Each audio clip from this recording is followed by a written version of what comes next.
Hi friends, it's Amy. Welcome to my bookish life. Today I am going to do the birthday book tag. So let's get to it.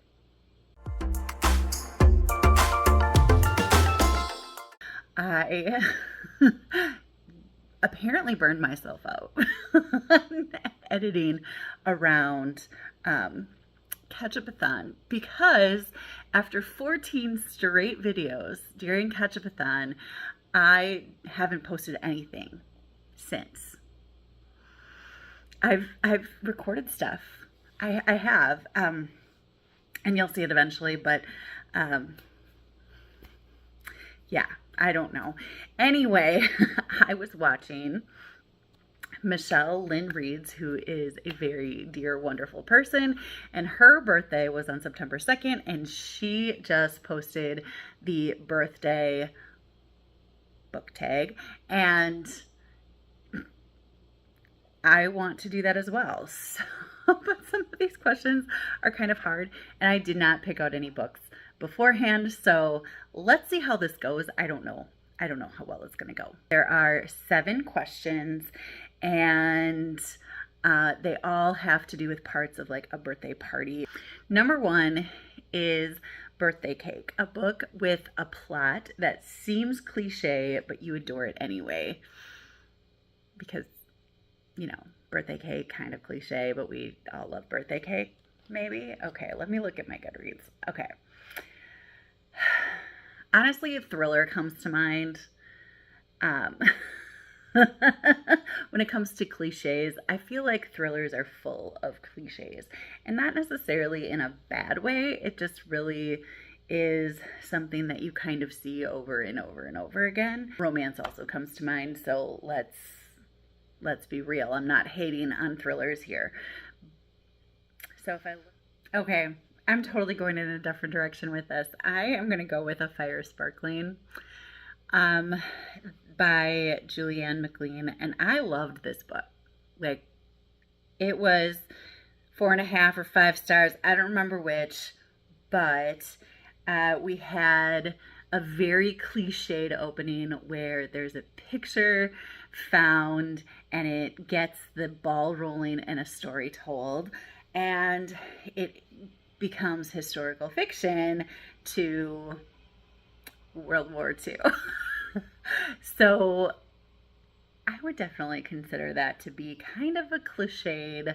I would say that's a little bit cliche. I mean, you know, World War II, yeah.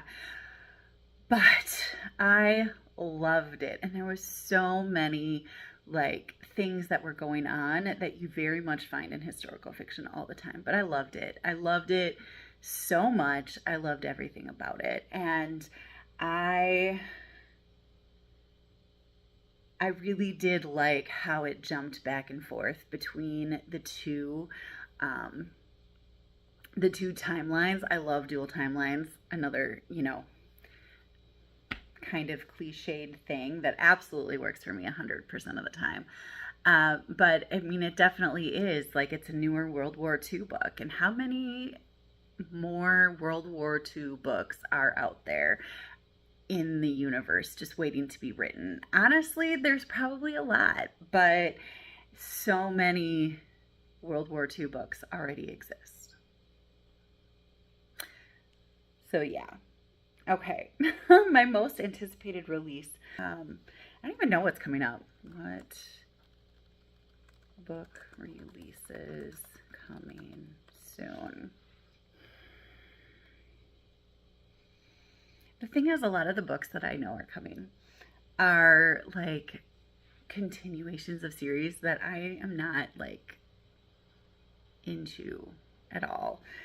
Okay, so for this, I'm actually going to mention a book that actually has already come out. It came out on September 3rd, but I haven't read it yet, and I do have access to it, so I'm hoping to read it soon, and that is The Book Swap by Tessa Bickers. I don't know anything about this author. The main character has some sort of tragedy happened to her, and she accidentally donates a book that she had heavily annotated. It's her favorite copy. She's read it a million times, and she has annotated and wrote notes in the margins, and there's things in it that she wants and she accidentally donates it. She is devastated that she lost it, and then she ends up getting it back soon after, but there's added annotations to it that she didn't make, and it like starts this like whole thing, and I just think it sounds so wonderful. I can't wait to really dig into it and find out what's going on. Book is definitely one of my buzzwords. I love anything bookish, and just the ways that people recover from tragedy. I don't know why I find that so inspiring. Finding strength in hardship is a beautiful thing, and I think that I'm really going to enjoy that one. Then we have Birthday Presents, a book that surprised you with how much you loved it. That is a great question. I'm trying to think of what books I've read. Oh, actually, you know what? Okay, so in August, I read this, right? No, July. In July, I read The Secret Life of Bees by Sue Monk Kidd, and I had convinced myself over the years that I probably wasn't even going to like this book. It has been on my want to read list on Goodreads for the longest amount of time of any other book that I've read. Any other book that I have put on the list, and I think I was so determined that, oh my gosh, this probably just isn't for me, I'm not going to like it, that I was so surprised by how quickly I was able to get through it. I was just hooked on this book, and it was very surprising to me that I was as intensely involved and enthralled with what was going on and what was happening. I kind of knew the background story a little bit based on some articles that I read and things like that, and it just didn't seem like I was gonna love it. But man alive, I really, really, really enjoyed it so much. And I'm so mad at myself for taking as long as I did to read it. But I'm so glad that I finally picked it up. It was a surprising gem in my backlist shelves. It's been sitting there for quite a while. All right, number 4 is The Happy Birthday Song, a book that certainly deserves all the hype that it gets. So this could really be a controversial one. Let's see. Maybe this isn't too controversial. I think a book that deserves all the hype that it gets is Yours Truly by Abby Jimenez. I read this during Ketchup-a-thon this year, and in August, and I loved the anxiety representation in this book. It perfectly showed one scenario of how anxiety can manifest in a person and how it was handled by those around him.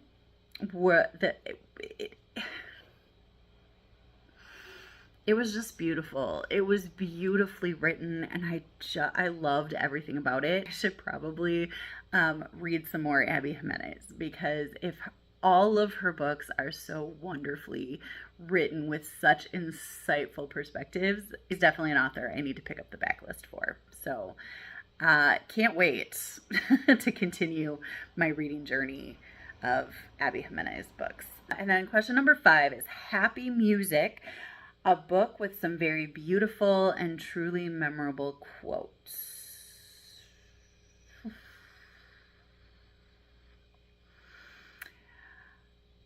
Okay, I say memorable, but here's the thing. I can't always remember those quotes, but there is a book that I quoted a lot while I was talking about it, and I stopped and I read quotes to people. I actually was buddy reading it with my friend Shayna from Shayna in Colorland, and I was just enthralled by how lyrical it was, how wonderful it was. And that's The Lost Story by Meg Schaefer. There were so many sound bites to this book about life and starting over and writing, and how beautiful and tragic it is all at the same time. And I just had so many times where I stopped and was like, oh, that was really beautiful. I didn't love The Lost Story as much as I loved The Wishing Game. Another book that I just finished recently and haven't talked yet about a lot yet is Tree Table Book by Lois Lowry. This is her latest book, and Lois Lowry's books span a variety of genres, a variety of voices, a variety of entertainment level versus, like, is it dramatic, is it informative, is it gonna make you cry? Hers run the gamut. She is phenomenal, phenomenal, phenomenal, phenomenal. And I love this book. This was a book that I should have read a while ago. I just finished it actually this month, and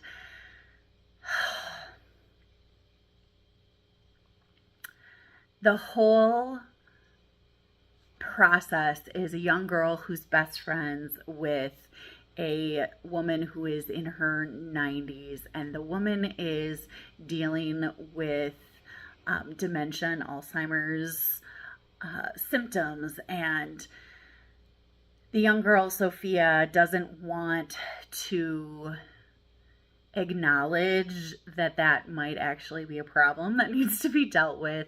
And so she tries to test the older Sophia. They're both named Sophia. She tries to test the older Sophia to prove that she is not actually suffering from these symptoms, that it's just kind of the imagination of her son, and that she can live alone, and all of these things. And it's heartbreaking, and it's tragic, and it's wonderful, and it's beautiful, and it's hopeful, and all of the things are in this book. But there are so many lines that as I was reading it, I took pictures of, or I underlined, or I wrote down on a random piece of paper because I just needed to write it down.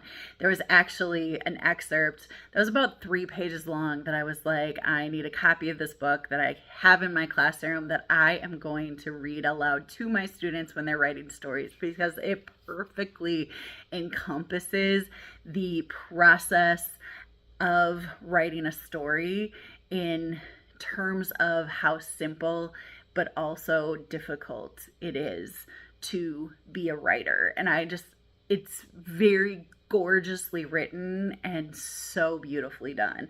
And I absolutely loved it so much. The next question is number 6. Getting older, a book that you read a long time ago, but you think you would appreciate more if you read it as a more mature reader. I wonder how long ago I should go with that. I'm going to go on Goodreads, and I'm going to get my books, and I'm going to sort it by date read backwards. Let's see what comes up. There's going to be a whole bunch that it won't have a date read. Right. I don't know if I would appreciate it more reading it as older right now. I think I would appreciate it differently. I want to go with Where the Heart Is by Billy Letts. This book was actually made into a movie with Ashley Judd and Natalie Portman and Ashley Judd and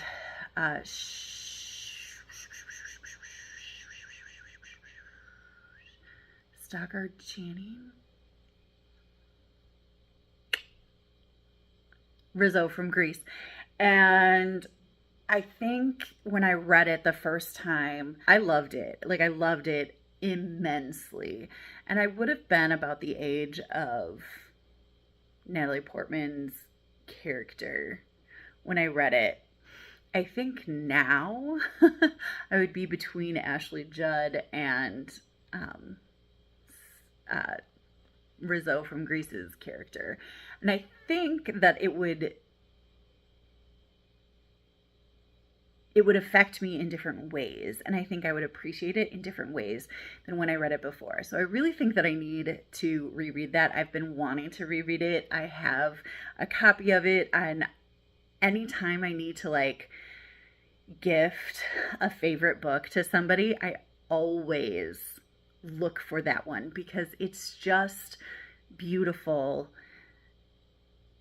As I remember it, it was just beautiful. And obviously, I love the movie because the movie is just amazing, as different as it is. I also think it would hit differently for me to read the V.C. Andrews, like anything by V.C. Andrews. When I was in middle school and high school, like that was what I read when I got to choose. And I really think it would hit differently for me to read those now. Probably really shouldn't have been reading those. All right, and then number 7 is Sweet Birthday Memories, a book that kept you incredibly happy during a sad or demanding period of your life. Oh dear.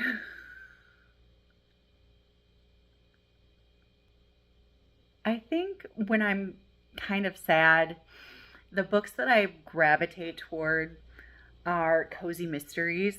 It was a book that came into my life when I was kind of not reading as much on my own, or not reading as much in my free time as I would have loved to have been.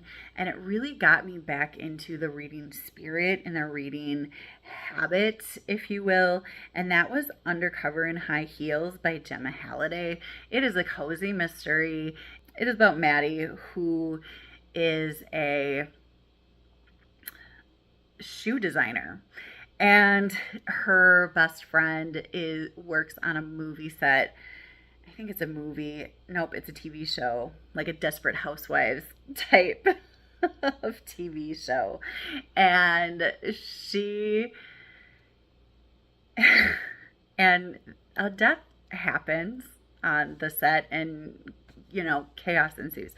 But I think about this book often as a book that really got me back into the mood to read and into the mood to interact with books again. And I really love that that I was able to do that and find something that would get me back into it. It really started my love of cozy mysteries.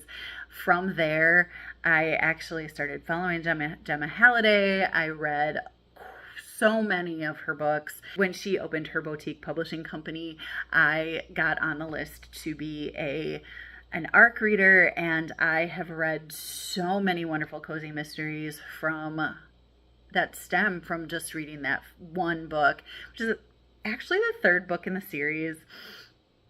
And I have gone back since and read all of the first books in the series. I think I'm at like 15. I have some that I need to read at the end that I didn't get to yet. But I'm very, very much grateful to that series for getting me back into reading, because I think the reading slump that was happening at that point had to do with all of the changes that were in my life and all of the, I don't want to say that it was turmoil, but all of the changes and differences. And I don't handle change super well. And it really made me fall in love with reading again. Not that I was out of love, but I was definitely in an argument with reading at that point, reading adult books anyway. I was reading a lot of books with my students and